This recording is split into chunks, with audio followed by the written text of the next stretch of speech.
Our role was to move as quickly as possible to support law enforcement. Anything that they needed in terms of legal issues, legal questions, search warrants, and arrest warrant. So that was the reaction in terms of being able to be available as quickly as possible in order to support law enforcement's response to the event. Within 36 hours of the deadly shooting at an unsanctioned car meet at Young Park, 4 suspects were in custody. That includes 20-year-old Tomas Rivas and 3 juveniles, 2 17-year-olds and 1 15-year-old. And tomorrow, they'll face a grand jury. We're presenting 3 counts of first-degree murder and 3 counts of conspiracy.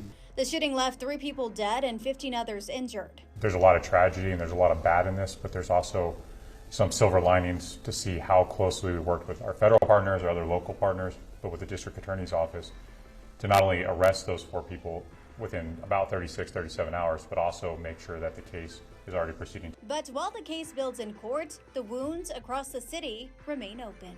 And as a parent, I can't imagine what they're going through. And to be clear, some of the people that were both killed and injured had absolutely nothing to do with the dispute. Now a call to action is rising from community leaders, starting in the home. We see these kids with this lack of respect, and I think some parents probably are surprised by their kids' behavior, but that is the culture that we're seeing, and it's gotten worse over the last 5 years. What has failed are the systems in place to intervene early on. We have a revolving door of criminals here in New Mexico, and that starts early with our juvenile offenders. How do we interject? How do we break that pathway from far earlier than a triple homicide? How could we have intervened to prevent this? A lot of that is changing the culture of New Mexico, where we respect law enforcement. However, the community is choosing to come together.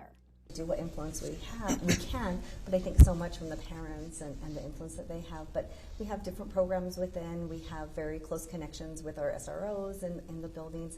But I think just having the conversations and opening up our resources. We did, once all this went into place, we had so many agencies outside reaching out, coming to the schools. They set up triage centers at many of our schools, and so we were ready. If Las Cruces is going to heal, we need to stand strong. We need to stand united. We need to move forward.